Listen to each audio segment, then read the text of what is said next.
Y yo le agradezco al profesor Israel Reyes que se enlace con nosotros, el profesor de maestría en comunicación política y gobernanza en la George Washington University, que nos hable sin censura de esto, porque Israel nos viene diciendo aguas, que el INE es vulnerable, aguas, que se puede venir un hackeo. Bueno, pues hoy tenemos esta nota de los datos personales de millones, más de 90 millones de mexicanos que habrían sido robados del INE. Querido Israel, muchas gracias por acompañarnos. ¿Cómo te va? Muchas gracias, mi querido Vicente. Estoy muy contento de estar aquí contigo. Gracias por el espacio y de estar aquí con tu audiencia. Hemos venido diciendo, lamentablemente, los análisis que hicimos de inteligencia cibernética, como tú bien lo recuerdas, Vicente, desde enero de este año, del 2021, advertimos la gran posibilidad de que el INE fuera hackeado durante o después de las elecciones y que esa información se utilizara con fines electorales. Bueno, hoy se cumplió nuestra predicción. Efectivamente, hackearon al INE. Ahora, te puedo confirmar, que la información que está en el foro del Dark Web es información de este año actualizada, porque ya tengo una copia de esa información. Se trata de más de 90 millones de datos de registro electoral, del padrón electoral de este año y de estas elecciones que acaban de pasar recientemente. Ahora, eso me deja sumamente preocupado, como bien lo habíamos advertido, mi querido Vicente, que esa información se pudo haber utilizado con fin electoral en Ciudad de México para los resultados que se dieron en estas elecciones. Es a lo que yo llamo, o es un conflicto cibernético o es una democracia hackeada. Si esto hubiese pasado en Estados Unidos, ahorita se le pediría la renuncia por orden ejecutiva al presidente consejero, que es Lorenzo Córdoba, porque nosotros, los ciudadanos, los mexicanos, le damos nuestra información electoral. No solamente es información de en dónde vivo y cuántos años tengo, es una información electoral que va a dictar la democracia de este país y que, como se está viendo, no pudo proteger dicha información que se le concedió a esta institución para que la resguardara y tuviéramos una democracia limpia, una democracia no hackeada. Al encontrar esta información en el Dark Web, pues te quiero decir que me quedan mis dudas de los resultados electorales en algunos distritos, principalmente porque pues se vendió esta información al mejor postor. Creo que es inaceptable, y si se tratara de Estados Unidos o de otro país, es una situación sumamente grave. El padrón electoral a la venta en el Dark Web, en el Deep Web, completamente una democracia hackeada. Tú dices que es responsabilidad de Lorenzo Córdoba, Israel. Totalmente. Yo le doy mis datos electorales al Instituto Nacional Electoral. Por lo tanto, quien debe de responder por ese breach, por ese hackeo, por esa vulnerabilidad, es el presidente consejero del Instituto Nacional Electoral. Si yo le doy mis datos a Walmart, bueno, Walmart me tendrá que responder, pero en este caso es el INE y es el presidente del Consejo Electoral el que tiene que responder y tiene que ir inclusive al Congreso a decir qué pasó, por qué la información, por qué el padrón electoral está a la venta en un foro de hackers en el Dark Web.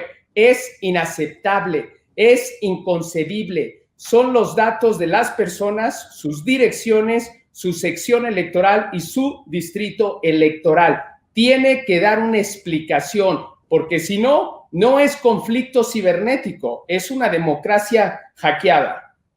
A ver, Israel, estás desmintiendo lo que publicó el INE hoy.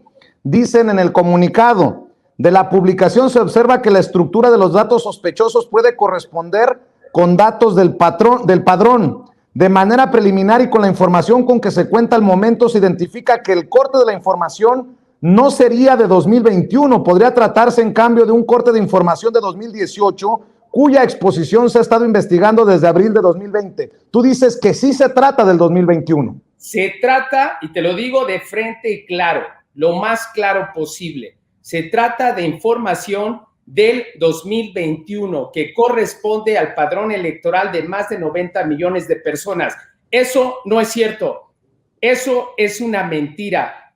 Lo que existió en el 2018 fue otra base de datos que tenía alrededor de 80 millones de personas.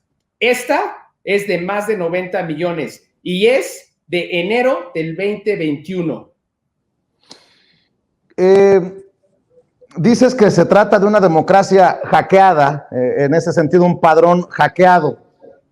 Hablando de hackers y hablando de espionaje, dame tu opinión sobre esto también que se publica el día de hoy, que en tiempos de Peña Nieto, a través de estos malwares o spywares, Pegasus, se estuvo espiando a personajes políticos, a empresarios, a periodistas, y bueno, precisamente por eso la valía, y para mí es un orgullo que formes parte de esta familia sin censura con el conocimiento que tienes, porque has advertido de lo vulnerables que estamos ante estos ataques o ante estas posibilidades. Dame tu opinión de lo que hoy conocemos y que en México fue de los peores casos con Enrique Peña Nieto en el mundo, de los peores casos con Enrique Peña Nieto como presidente. Bueno, mira, efectivamente, hablando del software Pegasus, que fue un software de espionaje que se instala en los dispositivos móviles y que, bueno, que puede tener una función de seguridad. Pero lejos de eso, aquí lo preocupante, y también lo dijimos en el pasado y lo venimos diciendo, México tiene una ausencia de una soberanía e independencia tecnológica. ¿Y qué es lo que pasó con esto? Que nuestros malos gobernantes utilizaron en el pasado estas herramientas cibernéticas, que también se les conoce como armas cibernéticas, para espiar, para vigilar a los propios mexicanos. Lamentablemente, hubo el caso de una pérdida de vida de un periodista que sin duda alguna, cuando este software se instala en tu dispositivo, pues tienen acceso a tu micrófono, a tu cámara, a tus ubicaciones, en dónde vives y con quién hablas. Ahora, el software trabaja en que se instala en tu dispositivo y esa parte se le conoce como el client. Eso se comunica con un servidor que es el backend, a donde le está mandando toda la información. Entonces, lo que viene pasando por lo regular es de que cuando tú lo instalas, hay hackers que atacan al servidor y obtienen esa información. Una vez que obtienen esa información, la venden al mejor postor en los foros de dark web de hackers. Entonces, esta es una medida excesiva. Es lamentable el que hoy se hayan dado datos, que se haya dado a conocer el alcance y el impacto de este software que se utilizó en el 2016, en el 2018, precisamente como tú lo mencionaste, pues con el ahora expresidente Enrique Peña Nieto. Ahora, lo que es lamentable y lo que es triste es de que una vez que el software está en el mercado o en los dispositivos, es como un virus. Ya no tienes tu control, porque dime, ¿quién de ustedes, los periodistas, ha hecho un análisis forense en su dispositivo electrónico? La verdad es que quizás ni uno o muy pocos. Entonces, ¿qué pasa? El software sigue trabajando. Como tú sabes, la licencia del software todavía sigue activa en México, todavía está activa y todavía sigue mandando información a los servidores. Ahora la pregunta es, bueno, ¿quién tiene accesos a esos servidores? Y te lo puedo garantizar que no solamente algunas personas de México tienen acceso a esos servidores, sino también personas de otro país, inclusive hackers que ya han vulnerado esos servidores. Y bueno, como por ejemplo es Facebook. Supimos recientemente que a Facebook lo hackearon. Robaron 533 millones de cuentas de usuarios de Facebook. Tú, como usuario, si pierdes tu teléfono, pues no estás perdiendo toda la comunicación y las fotos que tú pusiste en Facebook porque está en una plataforma. Lo mismo es con Pegasus. Tú puedes cambiar de teléfono, puedes cambiar una SIM card, pero una vez que tú estás en la lista de personas de interés, pase lo que pase, cambies de teléfono, no cambies de teléfono, el software de espionaje es sumamente inteligente que puede reproducirse, reinfiltrarse en nuevos dispositivos y en dispositivos de tu primer círculo. Por eso no es sorpresa que, como tú bien lo dijiste, o sea, estaba el presidente Andrés Manuel López Obrador en la lista de interés, pero también eventualmente estuvo infectada por el código malicioso, por el software de espionaje, su esposa, sus hijos, su asistente, su jefe de comunicaciones y hasta su cardiólogo. ¿Por qué? Porque el software detecta a la persona de interés y con quién tiene más comunicación y automáticamente se instala en esos otros dispositivos. Por eso es software inteligente y es absolutamente de espionaje. Eso es para aclararte. Entonces ahí todavía estamos vulnerables, pero esto obedece a tres cosas. Y este es un mensaje para el presidente. Hemos dicho y hemos insistido en la necesidad de crear un marco jurídico, de fortalecer los marcos jurídicos existentes. Hemos también insistido en la necesidad de tener una Agencia Nacional de Ciberseguridad y Protección de Infraestructura Crítica de toda y de la absoluta confianza del señor presidente, porque ahorita estamos perdiendo la batalla. Este hackeo al INE es sumamente alarmante para las elecciones del 2024. Ya pasó en el 2018, ya pasó en las del 2021. ¿Qué va a pasar en las del 2024? Va a haber más hackeos, va a ser una democracia hackeada. Ahora, ¿qué va a pasar con los ataques que hemos tenido de ciberespionaje? Van a seguir. Aunque cambiemos al gobierno, esta tecnología ya se implementó en el pasado y sigue estando ahorita en sistemas y no hemos podido tener auditorías, no hemos podido limpiar ese código malicioso. Entonces, cuando ustedes los periodistas escuchan eco, cuando ustedes los periodistas se les caen las llamadas, yo te podría decir que existe una gran posibilidad de que su dispositivo esté infectado con un código malicioso.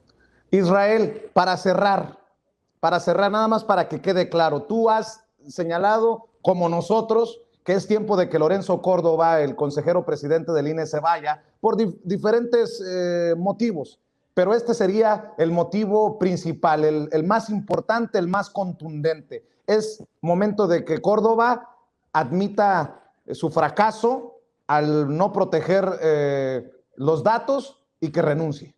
Efectivamente, al no proteger la privacidad del electorado, es sumamente irresponsable y no es aceptable. Y no le puede echar la culpa ni a un partido político ni a un proveedor, porque al final del día nosotros, los mexicanos, le dimos a él los datos con la garantía de que él iba a cuidar esa información para tener una democracia justa, una democracia transparente. Al ver que toda nuestra información y nuestros datos electorales están a la venta en el Deep Web y en el Dark Web, nos quiere decir que no tiene la capacidad de proteger nuestra información. Si esto fuese en un país desarrollado como Estados Unidos o como Alemania o Europa, ahorita, por orden ejecutiva, le pedirían la renuncia y lo mandarían a declarar al Congreso qué es lo que pasó, por qué la privacidad de la información, la privacidad de los datos del electorado, que es nuestra democracia, está a la venta